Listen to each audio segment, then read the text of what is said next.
Cruise ship workers of Reddit, what was the biggest "oh shoot" moment on the boat that luckily the passengers didn't find out about at all?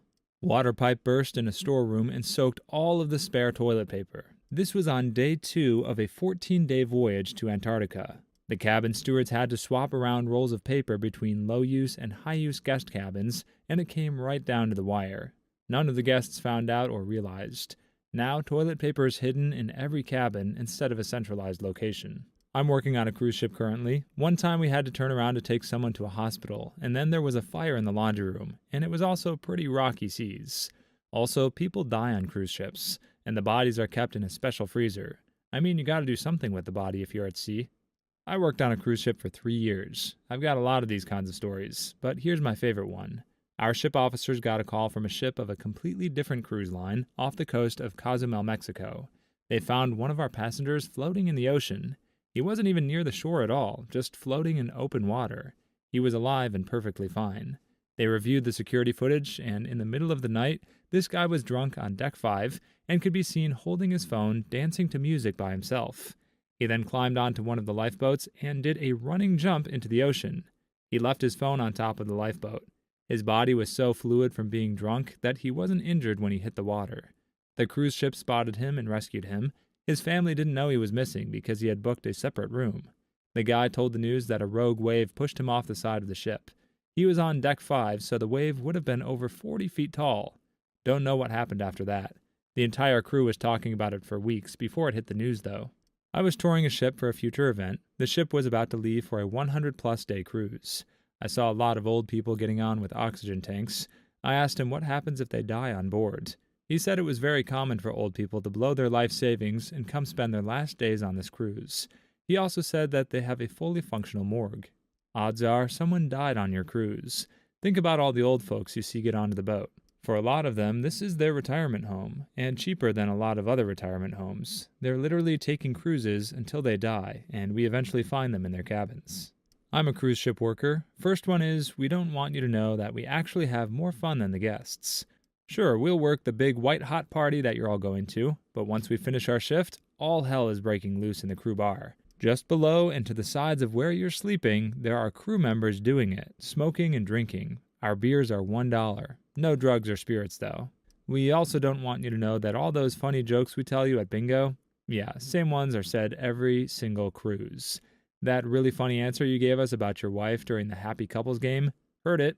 It was said last cruise, and the one before that. And the one before that. We are not allowed to do it with the passengers, but we do know all the nooks and crannies the cameras don't reach. There are morgues below deck and a jail cell. We get at least 3 deaths on board a month. Some people go on a cruise to die. No, I do not know where Jack or Rose is. They're not real people. Was a passenger who found out. I was on the Costa Serena in January 2012, just cruising around the Mediterranean. Woke up one morning, and all of the crew and waitstaff at breakfast were stone cold and depressed looking. They made us do an extra lifeboat drill that morning, to all of our confusion. Found out later that day that our sister ship, the Concordia, sank overnight, but didn't have many other details. My now wife wasn't on the trip and didn't know the exact name of the ship I was on, and found out before us. She was terrified till the next morning when I could get on the ship's internet-connected computer. We also found out the crew was especially depressed because a lot of them had family on the other ship and very little information. Took a few days, but things got back to fairly normal. I just remember doing lifeboat drills and thinking they were a waste of time. Learned that lesson. We were sailing from Hawaii to San Francisco to dry dock and make repairs to our ship, when a propeller crapped out a day and a half into what should have only been 7 days at sea, so it added a day and a half to the voyage. People were panicking. Everyone thought we were going to run out of food, until the captain reminded everyone we had enough food for a month at sea, and if it was any longer, some perishables might spoil, but they could fly in supplies in an emergency if needed. We arrived in San Francisco with no more delays. Anticlimactic, I know. On a side note, watching a giant cruise ship getting lifted out of the water to dry dock is surreal as hell. Also, sailing under the Golden Gate Bridge and looking up from the 13th deck was super surreal. I was hoping the whole time we were going to clear it. It was probably only about 50 feet above my head. Ship just arrived in Whittier, Alaska, the port for Anchorage, and an elderly passenger dropped dead while walking down the gangway.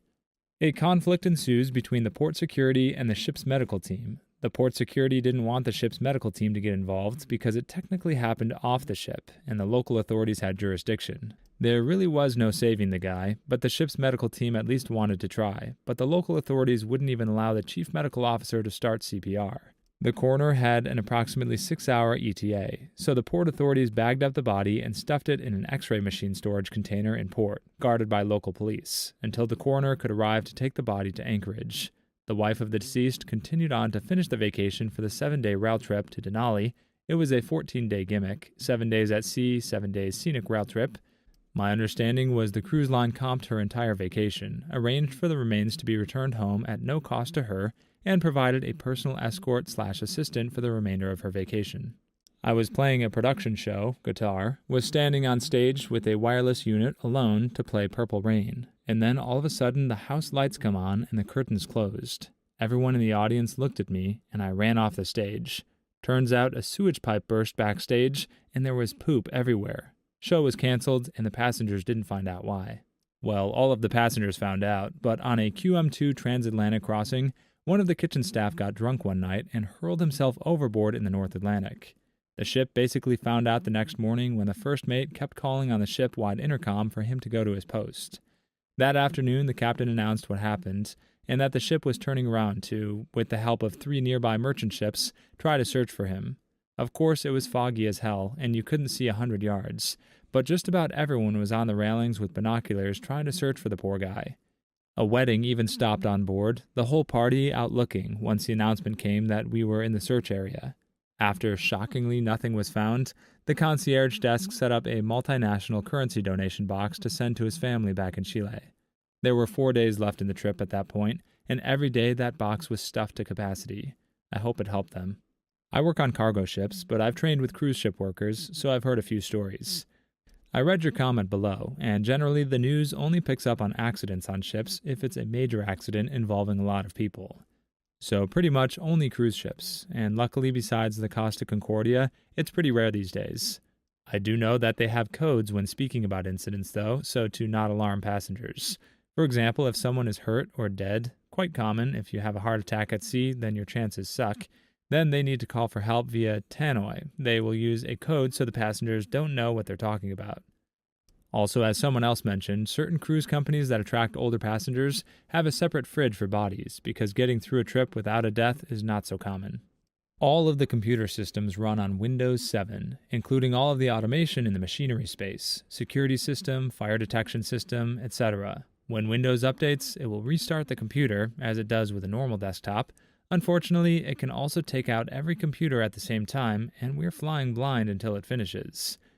People may be more worried to hear that there's a hole in the hull, yet they're actually fairly common occurrences in older ships and easily plugged. Fires happen occasionally. The most terrifying was a crankcase explosion. The fire suppression systems are good at extinguishing them quickly enough, though, so they're not even a concern to the crew, unless Windows is updating at the time. I used to be a crew member, and one time a guy working at the front desk jumped overboard after a crew party. He was found a few hours later by the Coast Guard, and everybody was asked to be discreet in order to keep the cruise running smooth, and everything was fine until the captain came on the PA and said we were delayed because a crew member jumped overboard. Then the madness begins. Rumors appear out of nowhere, and the rest of the cruise was pretty much guests asking what happened the whole time. A lot of stuff happens on board. I could write a book, maybe even more than one. Another time, a guy committed seppuku in his cabin, and his family was on board, including a little girl, but this time it didn't leak to the guests. I saw the family as they were being escorted to the security office, felt so bad for them. A friend of mine got fired for getting wasted, and he started peeing all over his cabin while the security guys were there to take care of him. He spent the night in the little jail on board before being dumped the next day in whatever port we were in. Also, every time we had ice cream at the crew restaurant, people would say it was because they had to empty the freezer to put a dead body. There are small fires in places like the kitchens that happen somewhat regularly. Most of the time they're controlled quickly, and no one even knows they happened. People drop dead all the time, especially on some of the nicer lines that are basically floating retirement homes. Ironically, it's when there's a survivable medical emergency that guests become aware of it, when they need to do an emergency evacuation either by tenderboat or helicopter. One of the ships I worked on, a guest jumped off an open deck while we were at sea. I think he was super drunk, more so than he was depressed. Norovirus outbreaks happen regularly. There's a literal oh crap moment for some people. Edit. Probably the worst accident that happened during my tenure was when a kid literally put his eye out on a ball valve handle on one of the open decks. Pretty sure word spread quickly on that one, though. Probably not going to get a lot of answers. I know at least Carnival makes their employees pay for internet. I was talking with some crew, and they were asking about current events and politics because they're almost cut off because of how expensive the internet is. I was a cruise ship worker for a few years, and on a route between two cities, there was a really bad storm. So a few minutes after the passengers got off, the storm got so rough that the ship was ripped off the docks and drifted out to sea. Because it takes quite a while to start up the engines, it took some time until we got back to the harbor. Not really dangerous, but if it had happened while the passengers were deboarding, it could have gone badly. Please leave your stories in the comments. I'd love to make a video of them in the future. Also, don't forget to like and subscribe.